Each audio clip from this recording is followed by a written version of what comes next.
Everybody's talking something very shocking just to keep on blocking what they're feeling inside. But listen to me, brother, you just keep on walking, 'cause you and me and sister ain't got nothing to hide. Scat man, fat man, black and white and brown man, tell me about the color of your soul. Everybody's born to compete as he chooses, but how can someone win if winning means that someone loses? I sit and see and wonder what it's like to be in touch. No wonder all my brothers and my sisters need a crutch. I wanna be a human being, not a human doing. I couldn't keep that pace up if I tried. The Outsiders Podcast coming at you. Clint Schweitzer and Noah Groniger getting ready to preview Week 2. Kansas City Chiefs hosting the Dallas Cowboys in the home opener. Both teams 1-0. Noah, for only the second time since 2005, the Kansas City Chiefs will enter Week 2 with a victory, 1-0. The time is here. The barbecue's ready. The beers are cracked. Arrowhead Stadium's ready to go, ma'am. Yeah, it sure is. And we've got Brandon Carr and possibly Brian Waters coming back to Arrowhead. Yeah, big game here with these Dallas Cowboys who looked like a good football team Week 1 when they beat their rival, the New York Giants. We got Brad Sham, the voice of the Dallas Cowboys, coming on the show here to preview this game with us. What a great get. Brad Sham, a legend in the business. Over 30 years, the voice of the Cowboys, 40 years in the business. Cannot ask for more insight from somebody. This is a great get for us. Can't wait to talk to Brad. And if you're a Chiefs fan and you want to know more about this Dallas Cowboys team, stay tuned for that because it's going to be great. Oh, yeah, Brad's going to have all the information for you. 30 years in the business. Can't wait to get him on. Can't wait to talk about, just some of the times he's come to Arrowhead. I mean, this is a guy, he went to the University of Missouri. He's a J School student from the University of Missouri from way back when. Probably been to Arrowhead several times. Going to, ask some of his memories from calling Cowboys games here. As well as his take on the current state of the Cowboys because, I picked the Giants to win that game Week 1. Dallas hosting the Giants came out, looked very good. Eli Manning did look very good, passed all over the Cowboys secondary, but the Cowboys held off. They forced the turnovers, which is going to be key for the Chiefs this Sunday. Yeah, Eli Manning had over 400 yards passing, torched that secondary. More of the safeties that they have problems with there in Dallas. They've got Brandon Carr, Morris Claiborne, two very good corners. And Alex Smith is going to be challenged to throw the ball. I believe they're going to try and shut down Jamal Charles, make Alex throw the ball, and see if he can get it done. Yeah, that's going to be tough because what are our expectations of Alex Smith at this point? Because he did throw 2 touchdowns in that Jaguars game, albeit they were both in the red zone. Obviously, I think one was 3, one was 5 yards out. So Alex Smith is going to have a lot on his shoulders in this game, and he's going to have to come out ready to go. And this Chiefs team coming off a big win, I would say big in quotation marks. You can't see my fingers doing the quotes. They come off with a win over Jacksonville, Week 1, 28-2. It was dominant. It was the Jaguars. What do we take from it? And can we properly assess how this Cowboys game is going to go based on either team's Week 1 performance? I don't think we can. I mean, the Chiefs beat the lowly Jaguars. They really showed us nothing. They couldn't get the ball past the line of scrimmage. And we shut down Maurice Jones-Drew. The Dallas Cowboys beat the Giants, but they had 6 turnovers, and they barely beat the Giants. I mean, if they didn't have any turnovers, the Giants win that game, but Dallas was opportunistic and got those turnovers. What's your key matchup in this game? Because as I look at it, I think the Chiefs' offensive line, this is their time to shine. Dallas does present a very solid front seven. DeMarcus Ware is a guy you always got to look out for. How are the Chiefs going to handle that? Yeah, I mean, they're definitely going to have to help, whether it's Brendan Albert or Eric Fisher. They're going to help him on DeMarcus Ware wherever he's lined up. Chip him, a blocking tight end in there, whether it's McGrath if Kelsey's back, or just keep Fasano in. My big matchup to watch is Jason Witten. Who is going to guard this guy? Eric Berry? I see him getting at least 10 catches. I see a big game out of Jason Witten. Dez is a little hurt. Romo maybe looking to get rid of that ball early if we're bringing some quick pressure. And safety valve will be Jason Witten. And guys, we're getting ready to talk to Brad Sham, the voice of the Dallas Cowboys. Going to definitely have to ask about those injuries because if Tony Romo comes in beat up with the ribs, Dez Bryant may be a little gimpy on that ankle. If the Chiefs can get to Tony Romo, maybe not even knock him out of the game, but just cause some pain, cause some discomfort, I think that really plays into the Chiefs' hands. Oh, definitely. I mean, you've got Tony Romo. If he's hurt or even knocked out of the game, you got Kyle Orton as backup. If Romo's not able to get enough on his passes to hit him deep, then it could just be dinking and dunking matchup between Romo and Alex Smith. There's a lot of hype going into this game, Noah. Arrowhead Stadium is set to be rocking for this. Maybe one of the most anticipated home openers in some time here in Kansas City. The fans are at a fever pitch. They're ready for this game. How do you feel like that the Arrowhead mystique is going to be this Sunday, and will it affect the game at all like it used to like 20 years ago? I don't think it'll affect the game like it used to 20 years ago, but it is going to be a loud crowd. I mean, tickets for this game went so fast, and it's been sold out for so long and tough to get tickets. So a lot of Cowboys fans, man. A lot of them from Overland Park, making the long 30-minute drive into town, I hear. Oh, definitely. That's gonna. Well, I'll tell you what, it's gonna be a big game. And before we get too more deep into it, we're gonna go ahead and bring on Brad Sham, the voice of the Dallas Cowboys. All right, guys, we are continuing to break down this Kansas City Chiefs Dallas Cowboys game with none other than a very big legend here in the broadcast business, Brad Sham, over 30 years, the voice of the Dallas Cowboys. Brad, glad to have you on. How's it going down there, my man? It's going down great. Going down here just fine. Thank you very much. How you doing? Well, we're doing great up here. Coming off a big win here in Kansas City for the first time. Only 2 wins on opening day for the Chiefs since 2005. The Chiefs have a win on opening day, as do the Dallas Cowboys. What are the perceptions from your side coming into this big matchup on Sunday?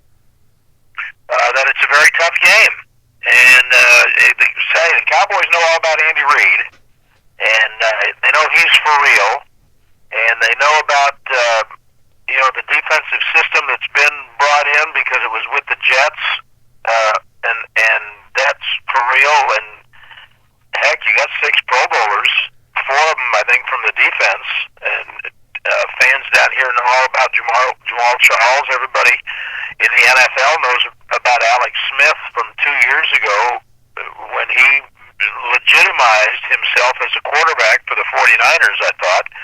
And the Cowboys were feeling pretty good a year ago when they beat the Giants on the road in the opening game and went to Seattle and laid a big egg that kind of sideswiped their season. And they know that they know what kind of an environment they're going into. They know that this team will be prepared, and I think it'll be a really good game. There's no question the Chiefs are one of the up-and-coming teams in the league. I think everybody understands that. What's the status of Tony Romo's ribs, Des Bryant's sprained foot, and how effective do you think they'll become Sunday? Well, it's only Wednesday, and we don't see all the practice. But I mean, they were both in practice today, and I'm sure Romo will be playing in pain, but I think he'll be playing. And Des was running around out there today, so my guess is they'll both be playing. How close to peak efficiency they'll be, I have no idea, but I think they'll both be playing. We saw some wild things in the NFC East week 1. Of course, we saw Philadelphia look really strong. Dallas comes out with a big home victory over the New York Giants. Talk about what you saw in that Dallas Giants game week 1, and how Dallas was able to force turnovers, get a big win, even though Eli Manning kept them in the game late. Yeah, you can't overreact to game 1. And you really shouldn't overreact to games 2, 3, and 4. And I think it takes about a quarter of the season to figure out roughly who you are.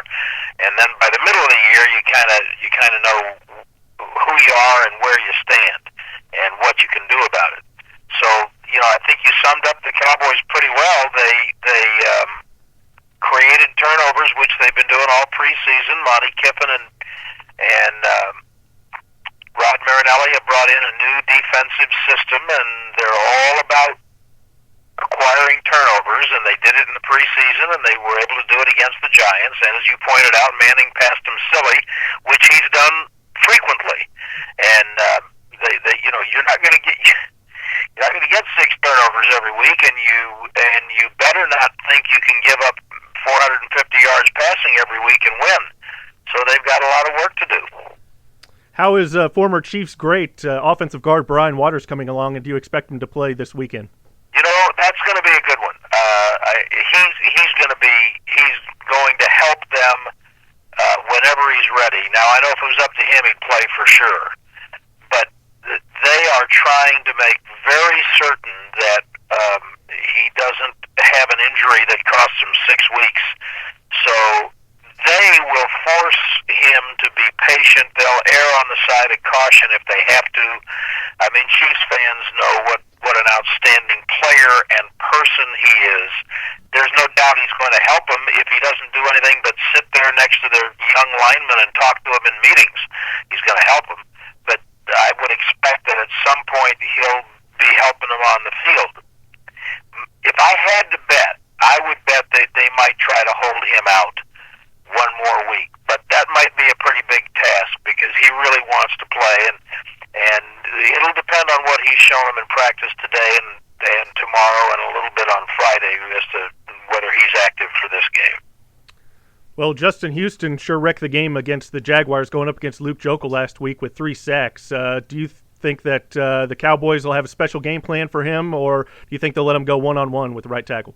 Well, I don't think you ever let a great pass rusher, whether it's Houston or Hallie, go one-on-one all the time. I think you use tight ends and backs to chip, and you sometimes do different things. Maybe you roll the pocket the other way. I mean, they've got tape. They can be able to see what kind of a game Justin had. They know he's an outstanding player, but he's not the only one. You know, that safety's a great player. Hallie's a great player. Johnson's a great player. I mean, that's not an accident. That's not a fluke. That defense is going to be really, really good. Houston is just one reason, and they'll account for him the way. Now, there are going to be sometimes that a tackle is going to have to take him one-on-one, but I don't think it'd be every play. Same thing with Chiefs and DeMarcus Ware. I mean, you got a great player, you've got to account for him, and you use help and you do what you can. Sometimes the tackle's just going to have to play him. Speaking of DeMarcus Ware, he usually plays right end, and he'll be going up against Brandon Albert. Do you see them switching him over to the left side and giving Fisher a challenge? I think that they're going to tend to. I mean, first of all, you know, if Fisher's not just chopped liver just because he's a rookie, obviously. I mean, he's an outstanding young player. There's a reason he went that high, and I don't think that they would put Ware on him just because he's a rookie.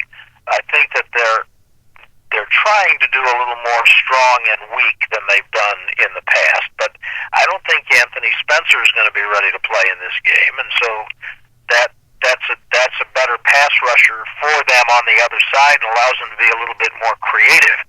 So but George Selby, who's just a journeyman, but he played okay last week against the Giants, and I think that he'll probably mix and match and bounce around a little bit. Where normally will play on the weak side, but it kind of depends how the game's going. You know, a guy can look one way on film and maybe a matchup, and it can be the offensive tackle or it can be the defensive end. The guy can get in the other guy's head, and then, you know, the coaches see that. Maybe you stay with it a little bit longer than you planned on because it seems to be working.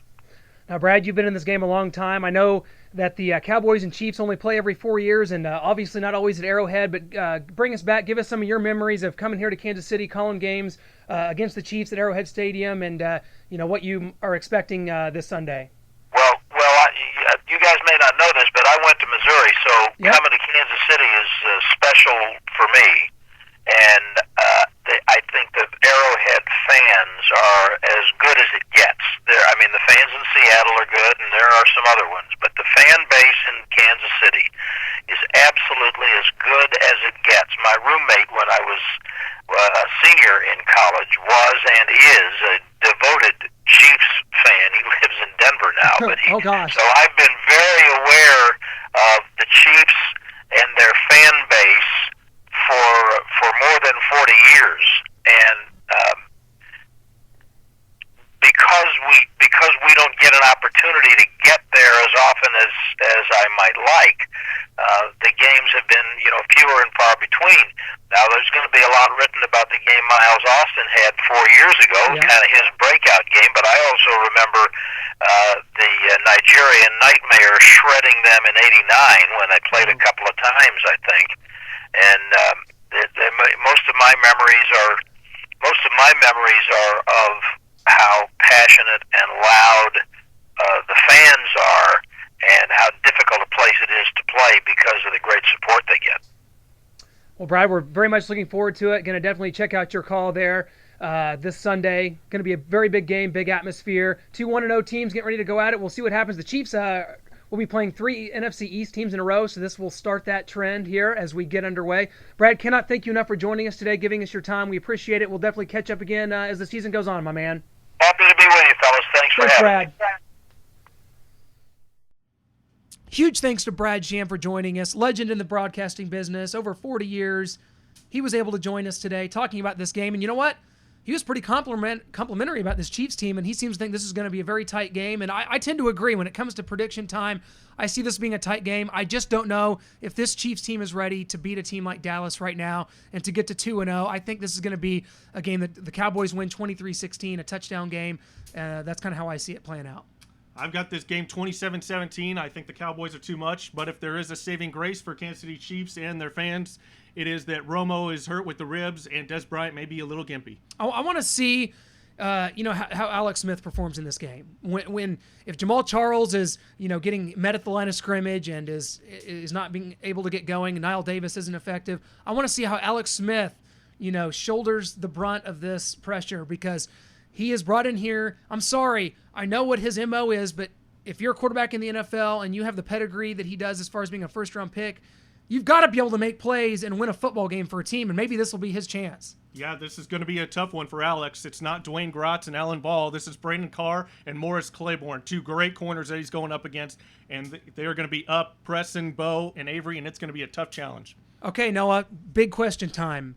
What's going to be better, the tailgate at Arrowhead or the football game inside Arrowhead?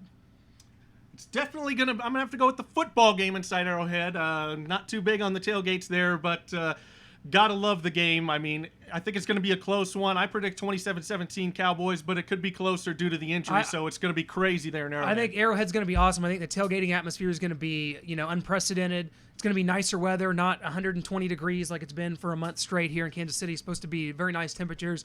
Get all those guys up and early and hopefully into the stadium in time for kickoff, which is, what we all hope for. We hope this is a very, very competitive game. And I think it's going to be. I think this is a Chiefs team that's certainly not like what we've seen from other regimes. This is a team I think that's ready to compete. Maybe not ready to win a big game like this, but this is a pivotal stretch in the Chiefs season, because we're talking about the Chiefs playing the Dallas Cowboys and then a quick turnaround to play the Philadelphia Eagles on Thursday night and then the Giants. So this is a very tough slate against the NFC East right here, and pivotal. Yeah, if they haven't prepared for the Philadelphia Eagles, if they're waiting until Monday or Tuesday after this Cowboys game, that they could be in trouble. They needed to prepare before this Thursday night. Look ahead. The Chiefs are 1-0 right now. What is the Chiefs' schedule through the first 4 games of the season after we've played the NFC East opponents, the 3 of them? What's the record? I'm gonna go 2-2.